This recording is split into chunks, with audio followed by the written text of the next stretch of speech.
ಸಾಯಿರಾಮ್. ಆತ್ಮೀಯ ವೀಕ್ಷಕ ಬಾಂಧವರಿಗೆಲ್ಲ ಇವತ್ತಿನ ಜೀವನಾಮೃತ ಕಾರ್ಯಕ್ರಮದಲ್ಲಿ ಸ್ವಾಗತ ಸುಸ್ವಾಗತ. ವೀಕ್ಷಕರೇ, ನಿನ್ನೆ ಸಂಚಿಕೆಯಲ್ಲಿ ನಾನು ಯಾಕೆ ಎಂಗೇಜ್ಮೆಂಟ್ ಆಗಿ ಮದುವೆ ಕ್ಯಾನ್ಸಲ್ ಆಗಿಬಿಡುತ್ತೆ, ಯಾಕೆಂದರೆ ಮದುವೆ ಮುಂಚೆನೇ ಮದುವೆ ಆಗಿದ್ದ ದೇಹ ಸುಖ ತೊಗೊಂಡ್ಬಿಟ್ಟಿರ್ತಾರೆ.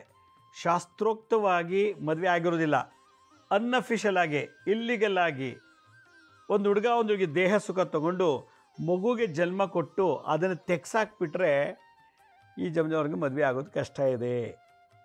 ಅದಕ್ಕೇನು ಪರಿಹಾರ, ಏನು ಮಂತ್ರ ಮಾಡಬೇಕು, ಏನು ತಂತ್ರ ಮಾಡಬೇಕು ಅಂತ ನಾನು ನಿನ್ನೆ ಸಂಚಿಕೆಯಲ್ಲಿ ಹೇಳಿದ್ದೆ. ಇತ್ತೀಚೆಗೆ ಇವೆಲ್ಲ ಎಂಗೇಜ್ಮೆಂಟ್ ಅಂತ ಬರ್ತಾ ಇರೋದು. ಹಿಂದೆ ಎಲ್ಲ ನೋಡಿದಾಗ ಮದುವೆ 5 ದಿವಸ, ನಾನೇ ಕಣ್ಣಾರೆ 5 ದಿನದ ಮದುವೆ ಅಟೆಂಡ್ ಆಗಿದ್ದೀನಿ. 40 ವರ್ಷದ ಹಿಂದೇನು ಮಾತು, 45 ವರ್ಷ 50 ವರ್ಷ ಅಂತ ಇಟ್ಕೊಳ್ಳಿ. 50 ವರ್ಷದಿಂದ ನಾನಾಗಿನ್ನೂ ಚಿಕ್ಕ ಹುಡುಗ 5 ದಿನದ ಮದುವೆಗೆ ಅಟೆಂಡ್ ಆಗಿದ್ದೀನಿ. ನಮ್ಮಲ್ಲಿ 5 ದಿವಸ ಮಾಡ್ತಿದ್ದು. ಮೊದಲನೇದಲ್ಲಿ ಗಂಡು ಹೆಣ್ಣು ಭೇಟಿ ಮಾಡೋದು ಏನೋ ನಡೀತಾಗ, ಮದುವೆ 3 ದಿನ ಮುಂಚೆ ಎಂಗೇಜ್ಮೆಂಟ್ ಆಗುತ್ತೆ. ಆಮೇಲೆ 2ನೇ ದಿನ ಬೀಗ್ತಿ ಬಂದು ಹೋಗಿ ಮಾಡೋದು, ಎಣ್ಣೆ ಶಾಸ್ತ್ರ, ಅರಶಿನ ಶಾಸ್ತ್ರ ಅಂತೇಳಿ 5ನೇ ದಿನಕ್ಕೆ 4ನೇ ದಿನಕ್ಕೆ ಮದುವೆ ಮಾಡಿಸಿ 5ನೇ ದಿನಕ್ಕೆ ಇದು ಫಸ್ಟ್ ನೈಟ್ ಅಂತ ಮಾಡೋರು. ಈಗ ಮದುವೆ 6 ತಿಂಗಳು 7 ತಿಂಗಳಿಗೆ ಫಿಕ್ಸ್ ಮಾಡ್ಕೋತಾರೆ. ಅದಕ್ಕೆ ಮುಂಚೆ ಎಲ್ಲ ಆಗೋಗ್ಬಿಟ್ಟಿರ್ತದೆ. ವರಪೂಜೆ ಅಂದ್ರೇನು, ಎಂಗೇಜ್ಮೆಂಟ್ ಅಂತ. ವರಪೂಜೆ ಅಂದರೆ ನಾನು ನನ್ನ ಮಗಳನ್ನ ನಿಮಗೆ ಕನ್ಯಾದಾನ ಮಾಡ್ತಾಯಿದ್ದೀನಿ, ನಿಮ್ಮ ಮಗಳನ್ನ ನಾನು ನನ್ನ ಮನೆಗೆ ಸೊಸೆಯಾಗಿ ಕನ್ಯಾದಾನ ತೊಗೋತಾ ಇದ್ದೀನಿ ಅಂಥೇಳಿ ಹುಡುಗರನ್ನ ಕೂರಿಸಿ ಒಂದು ವರಪೂಜೆ ಮಾಡಿ. ಈಗ ಮದುವೆ ಮುಂಚೆನೇ ರಿಸೆಪ್ಷನ್ ಆದಮೇಲೆ ಮಾಂಗಲ್ಯ ಧಾರಣೆ ಮಾಡ್ತಿದ್ದಾರೆ. ಎಲ್ಲ ವಿರುದ್ಧ ನಡೀತಾ ಇದೆ. ಹೀಗಾಗಿ ವಿವಾಹ ಅನ್ನೋ ಒಂದು ಸಿಸ್ಟಮಲ್ಲಿ, ಆ ಒಂದು ಎನ್ವೈರ್ಮೆಂಟಿನಲ್ಲಿ ದೋಷ, ಮಕ್ಕಳಾಗ್ತಿಲ್ಲ, ಇಲ್ಲ ಡೈವರ್ಸ್ ಆಗ್ತಿದೆ, ಇಲ್ಲ ವಿಧವಾ ಆಗ್ತಾರೆ, ಇಲ್ಲ ವಿಧವೆ ಆಗ್ತಾರೆ. ನಮ್ಮ ಒಬ್ಬರು ಹೇಳ್ತಾಯಿದ್ರು, ಇದೆಲ್ಲ 40-50 ವರ್ಷದಿಂದ ನಾವು ಹುಡುಗಿನೇ ನೋಡಿಲ್ಲ, ಹುಡುಗಿನೂ ಲವ್ ಮಾಡಿಲ್ಲ, ಹುಡುಗಿ ಹೆಂಗಿದ್ದಾನೆ ಅಂತ ಗೊತ್ತಿಲ್ಲ. ನಮ್ಮ ಅಪ್ಪ ಅಮ್ಮ ಹೋಗಿ ನೋಡಿದ್ರು, ಅವ್ರು ಖುಷಿ ಆಯಿತು, ನಾನು ತಾಲಿ ಕಟ್ತೆ. ಯಾವಾಗ ನಾವು ಹುಡುಗಿ ನೋಡಿದ್ದು ಗೊತ್ತಾ, ಈ ತಾಲಿ ಕಟ್ಟಕ್ಕೆ ಮುಂಚೆ ಪರದೆ ಇಟ್ಕೊತಾರೆ ನೋಡಿ. ಪರದೆ ಇಟ್ಕೊಂಡು ತಲೆ ಮೇಲೆ ಅಕ್ಕಿ ಹಾಕ್ಸೋದು, ಎಳ್ಳು ಜೀರಿಗೆ ಬೆಲ್ಲ ಹಾಕ್ಸೋದು. ತಲೆ ಮೇಲೆ ಜೀರಿಗೆ ಬೆಲ್ಲ ಹಾಕಿಸ್ತಾರೆ, ಅಕ್ಕಿ ಹಾಕಿಸ್ತಾರೆ, ಮಾಲೆಗಳನ್ನ ಬದಲಾಯಿಸ್ತಾರೆ. ಆಗ ನಾನು ನೋಡಿದ್ದು ಹುಡುಗಿನ, ಅಲ್ಲಿವರೆಗೂ ನೋಡೇ ಇಲ್ಲ. ಅವಳು ಹೆಂಗೆ ಕಣ್ಣು, ಮೂಗು, ಬಾಯಿ, ಕಿವಿ ಹೆಂಗಿರ್ತದೋ ಒಂದು ಗೊತ್ತಿಲ್ಲ. ನಾನು ನನ್ನ ಮದುವೆ ಆಗೋ ಹುಡುಗಿ ಹೆಂಗಿರ್ತಾಳಪ್ಪ ಬರೀ ಕನಸು ಕಾಣ್ತಿದ್ದೆ. ಆದರೆ ಮದುವೆ ದಿನ ಪರ್ದ ತೆಗೆದು ಕತ್ತಿಗೆ ತಾಲಿ ಕಟ್ಟುವಾಗ ಅವಳಿಗೆ ಕೆನ್ನೆಗೆ ಅರ್ಶಿನ ಇಟ್ಟು ಕುಂಕುಮ ಇಟ್ಟಾಗಲೇ ನಾನು ಆ ಹುಡುಗಿ ಮುಖ ನೋಡಿದ್ದು. ಅಲ್ಲಿವರೆಗೂ ನಾನು ನೋಡೇ ಇಲ್ಲ ಅಂತ ಇದು ನಮ್ಮ ತಂದೆಯೆಲ್ಲ ಹೇಳ್ತಾಯಿದ್ರು. ಈಗ ಮದುವೆ ಮುಂಚೆನೇ ಅಯ್ಯೋ ಎಲ್ಲ ಥರ ಆಟ ಆಡಿ ಆಮೇಲೆ ಹೋಗಿ ಎಲ್ಲರ ಮುಂದೆ ಒಂಥರ ಸತ್ಯಹರಿಶ್ಚಂದ್ರ ಥರ, ಮಹಾಸತಿ ಅನಸೂಯ ಥರ, ಪತಿವ್ರತೆ ಥರ ತಾಲಿ ಕಟ್ಸ್ಕೊಳ್ತಾರೆ. ಆಗಿನ ಸಿಸ್ಟಮ್ ನಾನು ಹೇಳ್ತಾ ಇರೋದು 50 ವರ್ಷದ ಹಿಂದಿನ ಮದುವೆ ಹೇಗಿತ್ತು, ಒರಿಜಿನಾಲಿಟಿ ಹೇಗಿತ್ತು ಅಂತ. ಇವತ್ತಿನ ಕಾಲದಲ್ಲಿ ಎಲ್ಲ ಹೇಗಿದೆ, ಮದುವೆ ಮುಂಚೆನೆಲ್ಲ ಆಗಿ ಗರ್ಭಪಾತ ಮಾಡಿಸಿ ಅವನು ಹಲವಾರು ಗಂಡಸರು ಎಲ್ಲ ಮುಗಿಸಿ ಕೊನೆಗೆ ಮದುವೆ ಮಾಡ್ಕೊಳ್ತಾರೆ. ಅಷ್ಟರೊಳಗೆ ಇದೆಲ್ಲ ಸೆಕೆಂಡ್ ಹ್ಯಾಂಡ್ ಆಗಿರ್ತದೆ.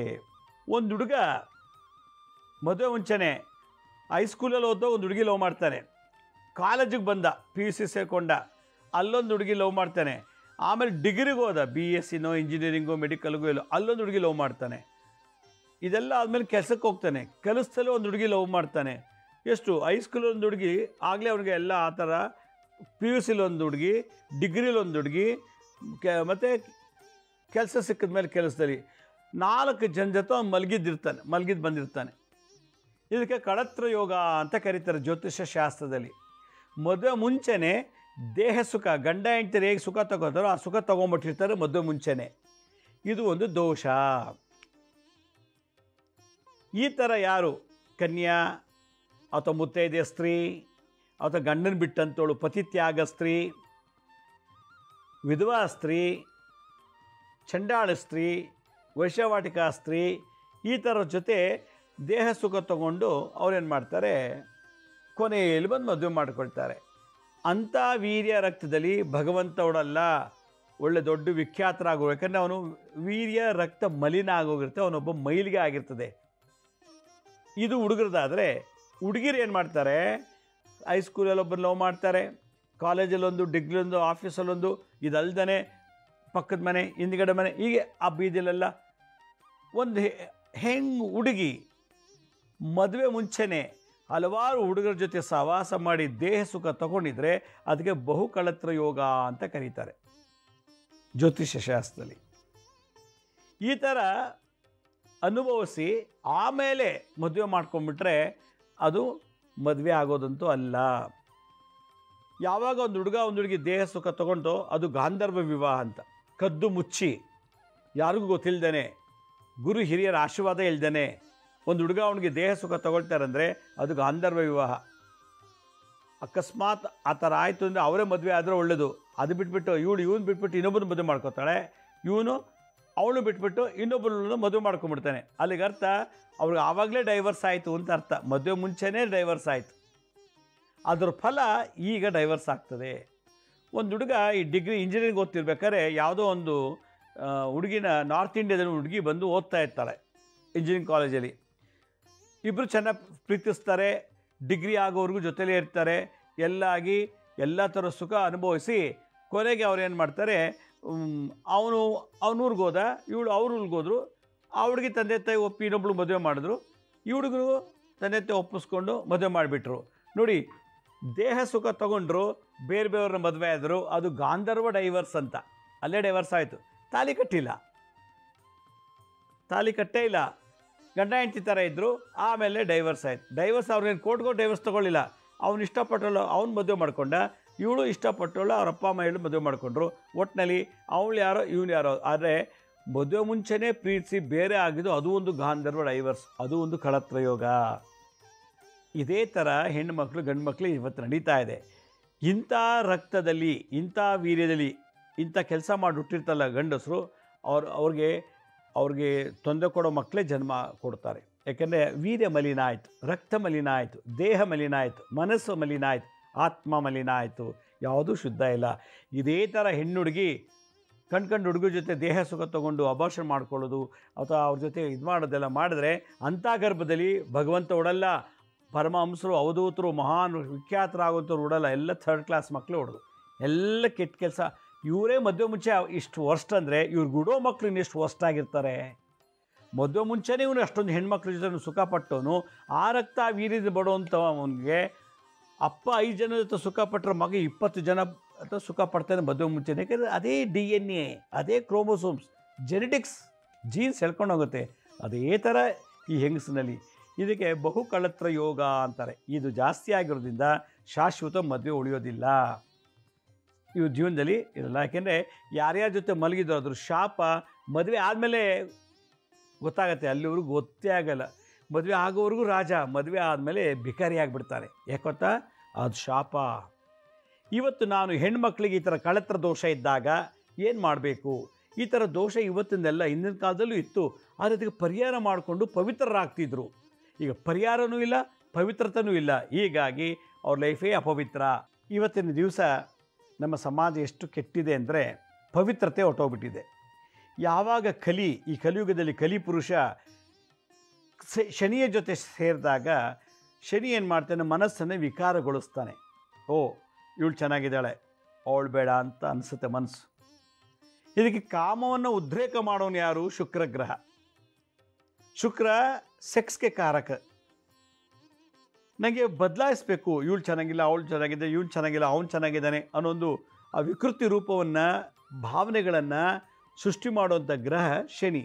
ಅದರಿಂದ ಶನಿ ಮತ್ತು ರಾಹು, ಶುಕ್ರ ಇವರೆಲ್ಲ ಸಂಯೋಗದಲ್ಲಿ ಏನಾಗುತ್ತೆ, ಅಬಾರ್ಷನ್ ಮಾಡಿಸ್ಕೊಂಬಿಟ್ರಾಯ್ತು.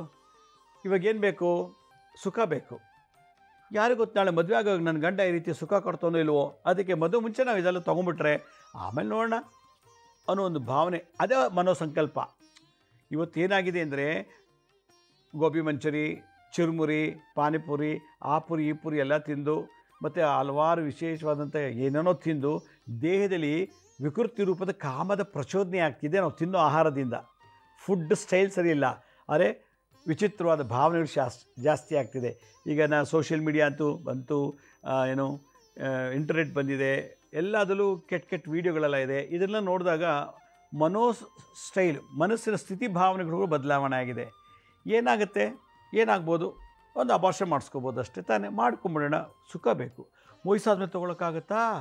ನಮ್ಮ ಮುದುಕಿ ಆದಮೇಲೆ ಇವೆಲ್ಲ ಮಾಡೋಕ್ಕಾಗತ್ತಾ? ನಮ್ಮ ಮುದುಕ ಆದಮೇಲೆ ಇವೆಲ್ಲ ಮಾಡೋಕ್ಕಾಗತ್ತಾ? ಆಗ ನನ್ನ ಮಕ್ಕಳು ಮೊಮ್ಮಕ್ಳ ಹತ್ರ ಅಯ್ಯೋ ನೀವೆಲ್ಲ ಎಷ್ಟು ಚೆನ್ನಾಗಿ ಎಂಜಾಯ್ ಮಾಡ್ತೀರಿ, ನಾನು ಇವೆಲ್ಲ ಮಾಡಲೇ ಇಲ್ವಲ್ಲ ಅಂತ ಅವ್ರ ಮುಂದೆ ತಳೋ ಬದಲು ಈಗಲೇ ಮಾಡ್ಕೊಂಬಿಡೋಣ ಅಂದರೆ ಈಗಿನ ಹುಡುಗರು ಟ್ರೆಂಡು. ಆದರೆ ಇದು ಯಾವುದಕ್ಕೂ ಒಂದು ಒಳ್ಳೆಯ ಪರಿಣಾಮ ಕೊಡುವಂಥ ಫಲ ಇಲ್ಲ. ಯಾಕೆಂದರೆ ಕಾರ್ ಓಡಿಸೋಕ್ಕೆ ಡ್ರೈವಿಂಗ್ ಲೈಸೆನ್ಸ್ ಬೇಕು, ವೆಹಿಕಲ್ ಓಡಿಸೋಕ್ಕೆ ಒಂದು ಏಜ್ ಇದೆ, ಒಂದು ಲೈಸೆನ್ಸ್ ಇದೆ.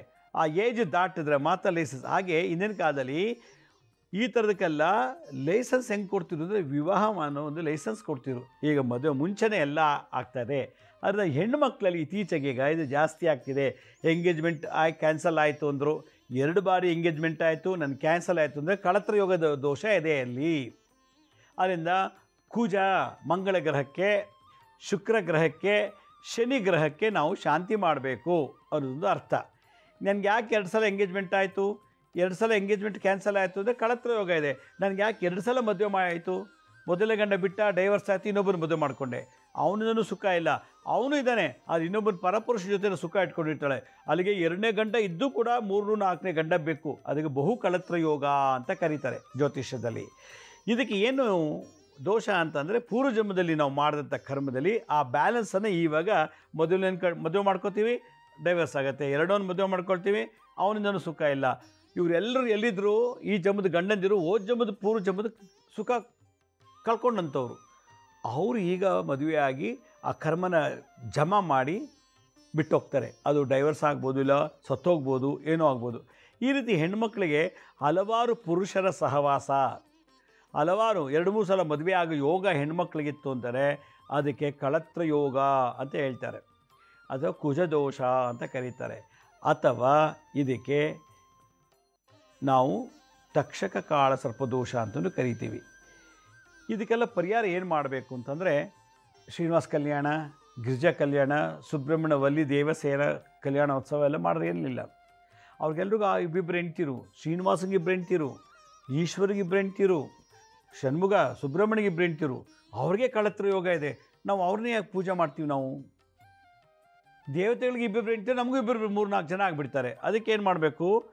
ಶಾಸ್ತ್ರದಲ್ಲಿ, ಜ್ಯೋತಿಷ್ಯ ಶಾಸ್ತ್ರದಲ್ಲಿ ಹೆಣ್ಣು ಮಕ್ಕಳಿಗೆ ಕುಂಭ ವಿವಾಹ ಮಾಡಿಸಿ ಅಂತ ಕರೀತಾರೆ. ಅಂದರೆ ಆಕೆಗೆ ಒಳ್ಳೆಯ ಗಂಡ ಸಿಗಬೇಕು, ಒಬ್ಬನೇ ಏಕಪತಿವ್ರತಸ್ಥೆ ಆಗಬೇಕು. ಒಳ್ಳೆ ಗಂಡ ಸಿಕ್ಕರೆ ಸಾಕು, ಎಲ್ಲನೂ ಅವನೇ ಕೊಡೋದ್ರಿಂದ ಅವನೊಬ್ಬ ಸಾಕು. ಇವಾಗ ಏನಾಗ್ತಿದೆ, ನೋಡೋಕ್ಕೆ ಚೆನ್ನಾಗಿದ್ದಾನೆ, ದೇಹ ಸುಖ ಕೊಡಲ್ಲ. ದೇಹ ಸುಖ ಕೊಡ್ತಾನೆ, ಫ್ರಿಜ್ಜು, ಟಿ ವಿ, ಕಾರು, ಬಂಗ್ಲೆ, ಒಡವೆ ಇಲ್ಲ. ಅದಕ್ಕೋಸ್ಕರ ಅವಳು ಇನ್ನೊಬ್ಬರ ಮೇಲೆ ಡಿಪೆಂಡ್ ಆಗ್ತಾಳೆ. ಗಂಡ ಚೆನ್ನಾಗಿದ್ದಾನೆ, ಒಳ್ಳೆಯದಿದ್ದಾರೆ, ಆದರೆ ಮನೇಲಿ ಸಾಲ ಬಾಧೆ, ದುಡ್ಡಿಲ್ಲ. ಅವಳು ದುಡ್ಡು ಸಂಪಾದನೆ ಮಾಡಲಿಕ್ಕೆ ವೈಶ್ಯವಾಟಿಕೆ ಮಾಡ್ಬೋದು, ಅಥವಾ ಪರಪುರುಷರ ಸಹವಾಸದಲ್ಲಿರ್ಬೋದು. ಅಲ್ಲಿ ಕಳತ್ರ ಯೋಗ ಬಂತಲ್ಲ, ಕಳತ್ರ ಯೋಗ ಬಂದುಬಿಡ್ತು. ಅಂಥ ಗರ್ಭದಲ್ಲಿ ಇಡೋ ಮಕ್ಕಳಿಗೇನು, ತಾಯಿ 9 ತಿಂಗಳು ಹೊಟ್ಟೆ ಇಟ್ಕೊಂಡು ಸಾಕಿದ್ರೆ ತಂದೆ ಮಗುನ ತಲೆ ಮೇಲೆ ಹೊತ್ಕೊಂಡು ಜಗತ್ತು ತೋರಿಸ್ತಾನೆ. ತಂದೆ ದುಡಿದು ಮಗುನ ತನ್ನ ತಲೆ ಮೇಲೆ ಕೂರಿಸ್ಕೊಂಡು ಜಗತ್ತನ್ನು ಪ್ರದರ್ಶನ ಮಾಡ್ತಾನೆ. ಅದೇ ತಾಯಿ ಆ ಮಗುನ ಒಳಗಿಟ್ಕೊಂಡು 9 ತಿಂಗಳು ಇಟ್ಕೊಂಡು ಆಮೇಲೆ ಜಗತ್ತಿಗೆ ತರ್ತಾಳೆ. ಜಗತ್ತಿಗೆ ತಂದಮೇಲೆ ತಂದೆ ಜಗತ್ತನ್ನು ತೋರಿಸ್ತಾನೆ. ಇವೆರಡರ ಮಧ್ಯೆ ಒಂದು ಗ್ರಹ ಇದೆ, ಅದೇ ಗುರುಗ್ರಹ. ಗುರುವಿನ ಅನುಗ್ರಹ ಆಗಬೇಕು. ಆ ಗುರುವಿನ ಅನುಗ್ರಹ ಆದಾಗ 2-3 ಬಾರಿ ಮದುವೆ ಆಗೋದು, ಒಂದು ಹುಡುಗಿ ಹಲವಾರು ಹುಡುಗರು ಸಹವಾಸ ಆಗೋದು, ಒಂದು ಹುಡುಗಿಗೆ ಹಲವಾರು ಹುಡುಗರು ಸಹವಾಸದ ಜೊತೆಗೆ ವಿವಾಹಿತ ಪುರುಷರ ಸಹವಾಸ ಆಗೋದು, ಇವೆಲ್ಲ ಕಾಮನ್ ಆಗಿಬಿಟ್ಟಿದೆ. ಮೊನ್ನೆ ಯಾವುದೋ ಒಂದು ಹುಡುಗಿ ಸಿನಿಮಾದಲ್ಲಿ ಆ್ಯಕ್ಟ್ ಮಾಡ್ತೀನಿ ಅಂತ ಬಂದುಬಿಟ್ಟು ಅವಳಿಗೆ ಸಿನಿಮಾದಲ್ಲಿ ಆ್ಯಕ್ಟ್ ಮಾಡಿಸ್ತೀನಿ ಅಂತೇಳಿ ಮೋಸ ಮಾಡಿ ಅವಳನ್ನ ವೈಶ್ಯವಾಟಿಕೆ ತಂದು ಇಟ್ಬಿಟ್ರು. ಅವಳ ಊರು ಬಿಟ್ಟು ಯಾವುದೋ ನಾರ್ತ್ ಕರ್ನಾಟಕದಿಂದ ಬಂದಿದ್ದಾಳು ಅವಳು, ಯಾವುದೋ ಒಂದು ಊರು ಮರ್ತೋಯ್ತು ನನಗೆ. ಬಂದು ಆ ಹುಡುಗಿನಂತ ಅಪಾಯಿಂಟ್ಮೆಂಟ್ ತೊಗೊಂಡು ಹೇಳೋದು, ನನಗೆ ಆ್ಯಕ್ಟಿಂಗ್ ಮಾಡಿಸ್ತೀನಿ, ಹಂಗೆ ಮಾಡಿಸಿ, ಹಿಂಗೆ ಮಾಡಿಸ್ತೀನಿ, ಮಾಡೆಲಿಂಗ್ ಮಾಡಿಸ್ತೀನಿ ಅಂತೇಳಿ. ಅವ್ರು ಹೇಳಂಗೆ ಕೇಳಬೇಕು. ಅವ್ನು ಯಾವನು ಮದುವೆ ಆಗಿ 2 ಮಕ್ಕಳು ತಂದೆ ಇದ್ದಾರಂತೆ, ನೀನು ಅವನ ಜೊತೆ ಹೋಗಬೇಕು, ಅವ್ನು ಇನ್ನೂ ಮದುವೆ ಆಗಿಲ್ಲ, ಅವನ ಜೊತೆ ಹೋಗಬೇಕು, ಹಿಂಗೆಲ್ಲ ಮಾಡರ್ನಿಗೆ ಆಪರ್ಚುನಿಟಿ ಕೊಡ್ತಾರೆ ಅಂಥೇಳಿ ಆ ಹುಡುಗಿನ ಲೈಫಲ್ಲಿ ತುಂಬ ಚೆನ್ನಾಗಿ ಕೆಟ್ಟದಾಗ ಮಾಡಿದೆ. ಅದು ಅವಳಲ್ಲಿ ಕಳತ್ರ ಯೋಗ ಇತ್ತು, ಅದು ಜಮಾ ಆಗ್ತಾಯಿದೆ. ಅಲ್ಲಿ ಅವಳು ಆ್ಯಕ್ಟಿಂಗ್ ಮಾಡಬೇಕು ಅಂತ ಬರಬೇಕು, ಇವನ್ನೆಲ್ಲ ಮೀಟ್ ಮಾಡಬೇಕು, ಇವ್ರ ಜೊತೆ ಎಲ್ಲ ಅವಳು ಇರಬೇಕು ಅಂತ ಅದು ವಿಧಿ ನಿಯಮ ಅದು ನಡೀತಾ ಇದೆ. ಆದ್ದರಿಂದ ಕೆಲವು ಹೆಣ್ಮಕ್ಳಿಗೆ ಸ್ಕೂಲಲ್ಲೊಬ್ಬರು, ಕಾಲೇಜಲ್ಲೊಬ್ಬರು, ಕೆಲಸದಲ್ಲೊಬ್ಬರು, ಈ ಥರ ಎಲ್ಲ ಬಾಯ್ ಫ್ರೆಂಡ್ಸ್ ಅಂತ ಹೇಳ್ತಾರಲ್ಲ, ಅದು ಕಲತ್ರ ಯೋಗ. ಈಗ ಒಂದು ಹುಡುಗಿಗೆ ಬಾಯ್ ಫ್ರೆಂಡ್ ಇಲ್ಲ ಅಂದರೆ ಅವಳು ಸಮಾಜ ಕೀಳಾಗಿ ನೋಡುತ್ತೆ. ಒಂದು ಹುಡುಗಿಗೆ ಗರ್ಲ್ ಫ್ರೆಂಡ್ ಇಲ್ಲ ಅಂದರೆ ಸಮಾಜ ಕೀಳಾಗಿ ನೋಡುತ್ತೆ. ಇದೇ ಪ್ರೆಸ್ಟೇಜ್ ಕ್ವಶನ್ನು. ಆದ್ದರಿಂದ ಅದ್ರ ಕರ್ಮ ಎಷ್ಟು ವಿಕೋಪ, ಎಷ್ಟು ಭಾಳ ಸ್ಟ್ರಾಂಗಾಗಿ ನಡೀತಾರೆ ಅನ್ನೋದು ಯಾರಿಗೂ ಗೊತ್ತಿಲ್ಲ. ಆದ್ದರಿಂದ ಯಾವ ಹೆಣ್ಣು ಮಕ್ಕಳು 2-3 ಸಲ ಮದುವೆ ಆಗೋ ಯೋಗ ಇರ್ತದೋ ಅದು ಜಾತಕದಲ್ಲಿ ಗೊತ್ತಾಗತ್ತೆ. ಇವಳಿಗೆ ಎಷ್ಟು ಜನ ಗಂಡಂದಿರು ಆಗ್ತಾರೆ ಜೀವನದಲ್ಲಿ ಅಂತ ಭಾಳ ನೀಟಾಗಿ ಪತ್ತೆ ಹಚ್ಚಬೇಕು. ಆ ಥರ ದೋಷ ಇದ್ದಾಗ ಶಾಸ್ತ್ರ ಪ್ರಕಾರ ಅವ್ರಿಗೆ ಕುಂಭ ವಿವಾಹ ಮಾಡಬೇಕು ಅಂತ ಹೇಳ್ತಾರೆ. ಕುಂಭ ವಿವಾಹ ಮಾಡಬೇಕು ಅಂದರೆ ಕಡೆ ಪಕ್ಷ ಇವತ್ತು ದಿವಸ 20,000-25,000 ರೂಪಾಯಿ ಬಿಲ್ ಮಾಡ್ತಾರೆ ಪುರೋಹಿತರು. ಮಡಕೆ ಕುಂಭ ಅಂದ್ರೇನು ಮಡಿಕೆ. ಆ ಮಡಿಕೆಗೆ ಒಂದು ಪುರುಷನ ಆಹ್ವಾನ ಮಾಡಿ ಅವನು ಕೇಳಿ ಆ ಕುಂಭದ ಅವ್ರಿಗೆ ತಾಲಿ ಕಟ್ಟಿಸಿ ಆಮೇಲೆ ಅದು ಕುಂಭನ ಹೊಡೆದಾಕಿ ಆಮೇಲೆ ಏನು ಮಾಡ್ತಾಳೆ ಅವಳಿಗೆ ವಿಧವೆ ಅಂತ ಹೇಳಿ ಮಾಡಿ ಆಮೇಲೆ ಅವ್ರಿಗೆ ಕೆಲವು ಶಾಸ್ತ್ರಗಳಿದೆ. ಅದು ಮಾಡಿದ್ಮೇಲೆ ಅವಳಿಗೆ ಒಬ್ಬನೇ ಗಂಡ ಆಗ್ತಾನೆ. ಅದು ಮಾಡಿದ್ರೆ, ಅದು ಮಾಡಲಿಲ್ಲ ಅಂದರೆ ಹಲವಾರು ಬಾರಿ ಮದುವೆನೇ ಆಗಬೇಕು ಅಂತೇನಿಲ್ಲ. ಒಂದು ಹುಡುಗಿ ಹಲವಾರು ಜನರ ಜೊತೆ ಸುಖ ತಗೊಳ್ತಾಳೆ ಅಂದರೆ ಅದು ಗಾಂಧರ್ವ ವಿವಾಹ ಅಂತ ಅಂತ ಹೇಳುತ್ತೆ ಶಾಸ್ತ್ರದಲ್ಲಿ. ಇದನ್ನು ಕಾಳಿದಾಸರು ತಮ್ಮ ಜ್ಯೋತಿಷ್ಯ ಶಾಸ್ತ್ರದಲ್ಲಿ ಕಳತ್ರ ಯೋಗದ ಬಗ್ಗೆ ಸುಮಾರು ಒಂದು 25-30 ಶ್ಲೋಕಗಳು ಬರೆದಿದ್ದಾರೆ. ಆ 25-30 ಶ್ಲೋಕಗಳ ಸಮ್ಮರಿ ಇಷ್ಟೇ: ಪ್ರಾಶಿತ್ತ ಆಗಬೇಕು, ಇಲ್ಲ ಅಂದರೆ ನೆಕ್ಸ್ಟ್ ಬರ್ತದೆ ಅವರು ಮತ್ತೆ ಹೆಣ್ಣಾಗಿ ವೈಶ್ಯವಾಟಿಕೆಗೆ ಬಲಿಯಾಗ್ತಾರೆ ಅಂತ ಫಲ ಹೇಳಿಬಿಟ್ಟಿದ್ದಾರೆ. ಇದು ನಾವು ಬೊಂಬೆಗಳಿಗೆ ಮದುವೆ ಮಾಡಿಸ್ತೀವಿ, ಮರಗಳಿಗೆ ಮದುವೆ ಮಾಡಿಸ್ತೀವಿ, ವೃಕ್ಷ ವಿವಾಹ ಅಂತ. ಬೇವಿನ ಮರ ಹಳ್ಳಿ ಮರಕ್ಕೆ ಮದುವೆ ಮಾಡಿಸ್ತೀವಿ, ವೃಕ್ಷ ವಿವಾಹ. ಆಗ ಅಲ್ಲಿ ಬರೋರಿಗೆಲ್ಲ ಮದುವೆ ಆಗಲಿ, ಪ್ರದಕ್ಷಿಣೆ ಮಾಡಿದವ್ರಿಗೆ, ಪೂಜೆ ಮಾಡಿದವ್ರಿಗೆಲ್ಲ ಆಗಲಿ ಅಂತೇಳಿ ಇದು ಪ್ರಕೃತಿಲಿ ಆಗುವ ಒಂದು ವಿಶೇಷವಾದ ಎನರ್ಜಿನ, ಬಾಂಡೇಜನ್ನು ಸ್ತ್ರೀ ಮತ್ತು ಪುರುಷ ಶಕ್ತಿ ಅಂತ ಆಹ್ವಾನ ಮಾಡಿ ಅದಕ್ಕೆ ಶಕ್ತಿ ತುಂಬಿ ಅದಕ್ಕೊಂದು ಪ್ರಾಣವನ್ನು ಕೊಡ್ತೀವಿ ನಾವು. ಹಾಗೆ ಈ ಹುಡುಗಿ ಯಾರ್ಯಾರಿಗೋ ತಾಲಿ ಕಟ್ಸ್ಕೊಳ್ಳೋ ಬದಲು ಅಥವಾ ಹಲವಾರು ಪುರುಷರ ಜೀವನದಲ್ಲಿ ಬಂದು ಹೋಗೋ ಬದಲು ಒಂದು ನಿರ್ಜೀವ ವಸ್ತು ಕುಂಭ ಮಡಿಕೆ ಆ ಕಳಶಕ್ಕೆ ಪ್ರಾಣ ಪ್ರತಿಷ್ಠಾಪನೆ ಮಾಡಿ ಅದರಿಂದ ವಿವಾಹ ಮಾಡಿಸಿದ್ರೆ ಈ ದೋಷ ನಿವಾರಣೆ ಆಗುತ್ತೆ ಅಂತ ಹೇಳ್ತಾರೆ. ಇವತ್ತು ಇದೊಂದು ದೊಡ್ಡ ಕಮರ್ಷಿಯಲ್ ಆಗಿಬಿಟ್ಟಿದೆ. ಸಿಕ್ಕಾಪಟ್ಟೆ ದುಡ್ಡು ಮಾಡ್ತಾ ಇದ್ದಾರೆ. ಅವಳಿಗೆ ಮದುವೆ ಆಗ್ತಿಲ್ಲ, ಅವಳಿಗೆ ಕಳತ್ರ ಯೋಗ ಅಂತ ಜಾತಕದಲ್ಲಿ ಗೊತ್ತಾದ ತಕ್ಷಣ 50,000 ಕೊಡಿ, 20,000 ಕೊಡಿ, 30,000 ಕೊಡಿ ಅಂತೇಳಿ ದುಡ್ಡು ಮಾಡ್ತಾರೆ. ಆಮೇಲೆ ಆ ಪದ್ಧತಿನೂ ಕೂಡ ಸರಿಯಾಗಿ ಮಾಡ್ತಾರೋ ಏನೋ ಗೊತ್ತಿಲ್ಲ. ಆ ಪೂಜೆ ಪುರಸ್ಕಾರಗಳ ಎಷ್ಟು ಲೋಪದೋಷ ಇದೆಯೋ ಗೊತ್ತಿಲ್ಲ. ಇದೆಲ್ಲ ಬದಿಗಿಟ್ಟು ಯಾವುದು ಬೇಡ, ಭಗವಂತ ನಾನು ಏನು ಜನ್ಮದಲ್ಲಿ ಜನ್ಮ ಏನು ತಪ್ಪು ಮಾಡಿದ್ರು ಅದು ಕ್ಷಮಿಸು, ಮತ್ತು ಈ ಜನ್ಮ ನನ್ನ ಕಳತ್ರ ಯೋಗ ಬರಬಾರ್ದು, 2-3 ಸರಿ ಮದುವೆ ಆಗಬಾರ್ದು, 2-3 ಜನ ಪುರುಷರ ಜೊತೆ ನಾನು ಇರದೇ ಇರೋ ಥರ ಇರಬಾರ್ದು ನಾನು ಅನ್ನೋದಾಗಿದ್ದರೆ ಕುಂಬೇಶ್ವರನ ಪೂಜೆ ಮಾಡಬೇಕು ಅಂತ ಇದೊಂದು ರುದ್ರಯಾಮಳ ತಂತ್ರಸಾದಲ್ಲಿ ಶಿವಶಕ್ತಿ ಬಗ್ಗೆ ವರ್ಣನೆ ಮಾಡ್ತಾರೆ. ಆಗ ಸಂದರ್ಭದಲ್ಲಿ ಕುಂಬೇಶ್ವರ ಅಂಥೇಳಿ ಇದು ವರ್ಡಲ್ಲಿ ಎಲ್ಲಿದೆ ದೇವಸ್ಥಾನ ಎಲ್ಲೂ ಇಲ್ಲ, ಕುಂಭಕೋಣಂನಲ್ಲಿದೆ ಇದು. ಆ ದೇವರ ದರ್ಶನ ಮಾಡೋದ್ರಿಂದ ಹೆಣ್ಮಕ್ಳಿಗೆ 2-3 ಬಾರಿ ಮದುವೆ ಆಗಲ್ಲ, ಮದುವೆ ಆಗಿ ಡೈವರ್ಸ್ ಆಗಲ್ಲ, ಡೈವರ್ಸ್ ಆದಮೇಲೆ ಇನ್ನೊಬ್ಬರು ಮದುವೆ ಮಾಡ್ಕೊಳ್ಳೋಕ್ಕೂ ಅವಕಾಶ ಕೊಡೋದಿಲ್ವಂತೆ. ಅದರಿಂದ ಈ ಜೀವನದಲ್ಲಿ, ಈ ಬರ್ತಲ್ಲಿ, ಈ ಜನ್ಮದಲ್ಲಿ ಆಕೆಗೆ ಯಾರೋ ಇದಾನೋ ಅವನ್ನೇ ಹುಡ್ಕೊಂಬಂದು ಮದುವೆ ಮಾಡಿಸುವಂಥ ಶಕ್ತಿ ಈ ಕುಂಭ ವಿವಾಹಕ್ಕಿದೆ, ಇಲ್ಲ ಕುಂಬೇಶ್ವರನಿಗೆ ಇದೆಯಂತೆ. ಅದರಿಂದ ಎಷ್ಟೋ ಜನ ಬಡ ಹೆಣ್ಮಕ್ಳಿಗೆ ದುಡ್ಡಿಲ್ಲ ಈ ಪೂಜೆ ಮಾಡ್ಸೋಕ್ಕೆ. ಕುಂಭಕೋಣಂಗೆ ಹೋಗಿ ಪೂಜೆ ಮಾಡ್ಸೋಕ್ಕೂ ಕೂಡ ದುಡ್ಡಿಲ್ಲ, ತುಂಬ ದುಡ್ಡು ಖರ್ಚಾಗತ್ತೆ. ಕಡೆಪಕ್ಷದ 3,000-4,000 ರೂಪಾಯಿ ಬೇಕು ಟ್ರೈನಲ್ಲಾಗಲಿ ಬಸ್ಸಲ್ಲಾಗಿ ಹೋಗಿ ಬರಲಿಕ್ಕೆ. ಈ ಪುರೋಹಿತರ ಕೈಲಿ ಪೂಜೆ ಮಾಡಿಸ್ತೀನಿ ಅಂದರೆ 25,000-30,000 ರೂಪಾಯಿ ಬೇಕು. 25,000-50,000 ಕೊಟ್ಟರು ಕೂಡ ಕರೆಕ್ಟಾಗಿ ಮದುವೆ ಕರೆಕ್ಟಾಗಿ ಶಾಸ್ತ್ರ ಸಂಪ್ರದಾಯಗಳನ್ನ ಫಾಲೋ ಮಾಡಿ ಅದು ಪರಿಹಾರ ಮಾಡಿಕೊಡ್ತಾರೆ ಅನ್ನೋದು ಡೌಟು. ಯಾಕೆಂದರೆ ಪೂಜೆ ಮಾಡುವಾಗ ಭಾವನಾ ಶುದ್ಧಿ ಇರಬೇಕು, ಭಾವಶುದ್ಧಿ ಇರಬೇಕು. ಇಲ್ಲಿ ಮಂತ್ರ ಹೇಳ್ತಿದ್ರೆ ಅಲ್ಲಿ ಇನ್ನೇನೋ ಕಡೆ ಗಮನ ಇರ್ತದೆ. ಇಲ್ಲಿ ಅಭಿಷೇಕ ಮಾಡ್ತಿರ್ತಾರೆ, ಓಂ ಆಪ್ಯಾಯ ಸ್ವಸಮೇತುತೆ ವಿಶ್ವತಸ್ಸೋಮರುಷ್ಟಿಯಂ ಭವಾವಾಜಸ್ಸ ಸಂಗತಿ ಅಂತ ಹೇಳ್ತಿರುವಾಗ ಅಲ್ಲೆಲ್ಲ ನೋಡ್ತಿರ್ತಾನೆ, ಫೋನಲ್ಲಿ ಮಾತಾಡ್ತಾನೆ, ಮಂತ್ರನೂ ಹೇಳ್ತಾರೆ, ಭಾವಶುದ್ಧಿ ಇಲ್ಲ, ಭಂಗ. ಈ ಥರ ದೋಷದಲ್ಲೇ ಹಲವಾರು ಕರ್ಮ ಇನ್ನೂ ಹೆಚ್ಚಿಗೆ ಆಗಿಬಿಟ್ಟು ಪೂಜೆ ಮಾಡಿಸೋರ್ಗೂ ಮಾಡೋಂಗೂ ತೊಂದರೆ ಆಗ್ತದೆ. ಆದ್ದರಿಂದ ನಾವು 25,000-30,000 ರೂಪಾಯಿ ಕೊಡೋ ಬದಲು ನಾವೇ ಯಾಕೆ ಮದುವೆ ಆಗೋವರೆಗೂ ದಿನನಿತ್ಯ ಜಪ ಮಾಡಬಾರ್ದು ಅನ್ನೋದು ನಾನೊಂದು ಸಂಶೋಧನೆ ಮಾಡಿದೆ, ರಿಸರ್ಚ್ ಮಾಡಿದೆ. ಇದೆಲ್ಲ ಗಮನಕ್ಕೆ ಬಂದಾಗ ನಾನು ಭಾಳ ಆಳವಾಗಿ ಚಿಂತನೆ ಮಾಡಿದಾಗ ಯಾಕೆ ಕುಂಭ ವಿವಾಹ ಮಾಡಬೇಕು? ಆ ದೇವನೇ ಯಾವಾಗ ನೆನೆಸ್ಕೊಂಬಿಟ್ರೆ ಸಾಕಲ್ವಾ? ಭಗವಂತ ಕೇಳಿದು ಯಾವ್ಯಾವ ಜನ್ಮದಲ್ಲಿ ಯಾರ್ಯಾರು ಲವ್ ಮಾಡಿಬಿಟ್ಟಿದ್ನೋ ಅದಕ್ಕೆ ಈ ಸಲ ನನಗೆ 2-3 ಜನ ಪರಿಚಯ ಆದರೂ 2-3 ಜೊತೆ ನಾನು ಇದ್ದೆ. ಜನ್ಮದಲ್ಲಿ ಒಬ್ಬನ ಪ್ರೀತಿಸಿ ಡೈವರ್ಸ್ ಕೊಟ್ಟಿದ್ಲು, ಅದರಿಂದಲೂ ಜನ್ಮದಲ್ಲಿ ಒಬ್ಬರಿಗೆ ಪ್ರೀತಿಸ್ಬಿಟ್ಟು ಕೈ ಕೊಟ್ಬಿಟ್ಟಿದ್ಲು, ಅದ್ಯಾವುದೋ ಇನ್ನೊಂದು 5-6 ಜನ್ಮದ ಹಿಂದೆ ಇನ್ನೊಬ್ಬರು ಲವ್ ಮಾಡಿ ಅಥವಾ ಗಂಡನ ಸರಿಯಾಗಿ ನೋಡ್ಕೊಳ್ದೆ ಕೈ ಕೊಟ್ಟಿದ್ಲು, ಅವರೆಲ್ಲ ಬರ್ತಾಯಿದ್ರು.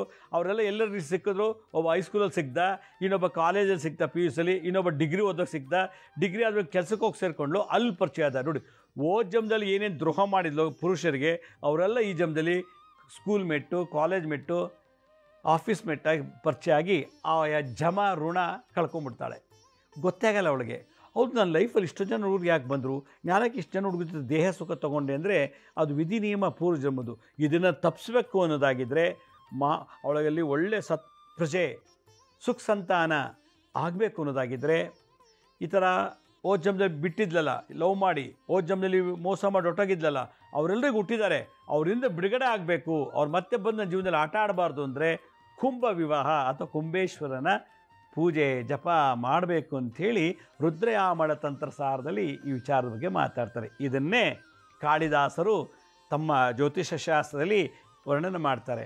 ಏನಂದರೆ, ಒಂದು ಕುಂಭ ಮಡಕೆ ತೊಗೊಳ್ಳಿ, ಚಿಕ್ಕದೊಂದು ಮಡಕೆ, ಬೆಳ್ಳಿ ಚೊಂಬಲ್ಲ, ಚಿನ್ನದ ಚೊಂಬು, ತಾಮ್ರ ಸ್ಟೀಲ್ದಲ್ಲ, ಮಡಕೆ ತೊಗೊಂಡು ಸೋಮವಾರ ದಿವಸ ಪೂರ್ವ ಅಥವಾ ಉತ್ತರಕ್ಕೆ ಮುಖ ಮಾಡಿಕೊಂಡು ಆ ಚೊಂಬಲ್ಲಿ ನೀರು ತುಂಬಿಕೊಂಡು ಓಂ ಹ್ರೀಂ ಹೌಂ ಕುಂಬೇಶ್ವರಾಯ ಹುಂ ಫಟ್ ಸ್ವಾಹ, ಓಂ ಹ್ರೀಂ ಹೌಂ ಕುಂಬೇಶ್ವರಾಯ ಹುಂ ಫಟ್ ಸ್ವಾಹ, ಓಂ ಹ್ರೀಂ ಹೌಂ ಕುಂಬೇಶ್ವರಾಯ ಹುಂ ಫಟ್ ಸ್ವಾಹ ಅಂಥೇಳಿ ಅದನ್ನು ಒಂದು ಅರ್ಧ ಗಂಟೆ ಜಪ ಮಾಡಿಬಿಟ್ಟು, ನಿಮ್ಮನೆ ಶಿವಲಿಂಗ ಇದೆ, ಶಿವಲಿಂಗ ಅಭಿಷೇಕ ಮಾಡಿಲ್ಲ, ಆ ಜಲ ತೊಗೊಂಡೋಗಿ ಈಶ್ವರ ದೇವಸ್ಥಾನಕ್ಕೆ ಹೋಗಿ ಈಶ್ವರನ ಮೇಲೆ ಅದನ್ನು ಅಭಿಷೇಕ ಮಾಡಲಿಕ್ಕೆ ಪುರೋಹಿತರ ಕೈಲಿ ಕೊಟ್ಬಿಡಿ.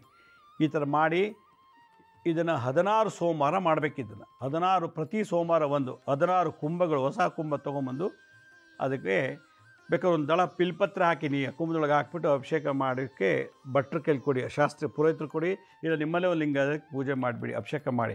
ಈ ಥರ ಮಾಡಿದ್ರೆ ಮಾತ್ರ ನಿಮಗೆ ಈ ಥರ ಡೈವರ್ಸ್ ಆಗೋದು ಅಥವಾ ಪರಪುರುಷ ಸವಾಸ ಆಗೋದು, ಮದುವೆ ಆದಮೇಲೂ ಈ ಥರ ಆಗೋದು, ಈ ಕಳತ್ರ ಯೋಗ ದೋಷ ನಿವಾರಣೆ ಆಗುತ್ತೆ ಅಂತ ಶಾಸ್ತ್ರ ಉಲ್ಲೇಖನ ಆಗಿದೆ. ಇದು ಕುಂಬೇಶ್ವರನ ತಂತ್ರಸಾರ ಅಂತೂ ಕರೀತಾರೆ. ಇದು ಒಂದು ವಿಶೇಷ ಕುಂಭ ತಂತ್ರ. ಕುಂಭ ಅಂದರೆ ಮಡಕೆ ತಂತ್ರ ಮಾಡೋದು. ಇದಿಷ್ಟು ಮಾಡ್ತಾಯಿರಿ.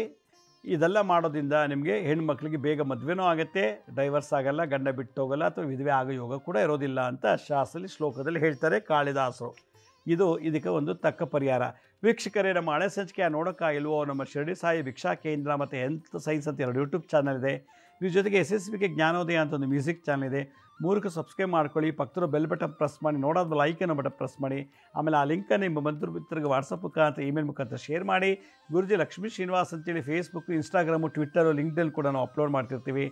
ಆಮೇಲೆ ಅಪಾಯಿಂಟ್ಮೆಂಟ್ಸ್ ಬೇಕಿದ್ರು www.lakshmisrinivas.in ಅಂತ ನೀವೇ ಲಾಗಿನ್ ಆಗಿ ಯಾವ ಡೇಟು ಯಾವ ಟೈಮ್ಗೆ ಬುಕ್ ಮಾಡ್ಕೋಬೋದು ಅಂತ ಹೇಳ್ತಾ ಇವತ್ತಿನ ಸಂಚಿಕೆಯನ್ನು ಮುಗಿಸ್ತೀನಿ. ಇದೇ ರೀತಿ ನಾಳಿನ ಸಂಚಿಕೆಯಲ್ಲಿ ಗಂಡು ಮಕ್ಕಳಿಗೆ ಹಲವಾರು ಬಾರಿ ಮದುವೆ ಆಗುತ್ತೆ, ಹಲವಾರು ಹುಡುಗಿರು ಸವಾಸ ಆಗುತ್ತೆ, ಅದು ಯಾಕಾಗತ್ತೆ ಮತ್ತು ಅದಕ್ಕೆ ಪರಿಹಾರ ಏನು ಅಂತ ತಿಳಿಸ್ಕೊಡ್ತೀನಿ. ಅಲ್ಲಿವರೆಗೂ ನನ್ನ ನಮಸ್ಕಾರ. ಸಾಯಿರಾಮ್.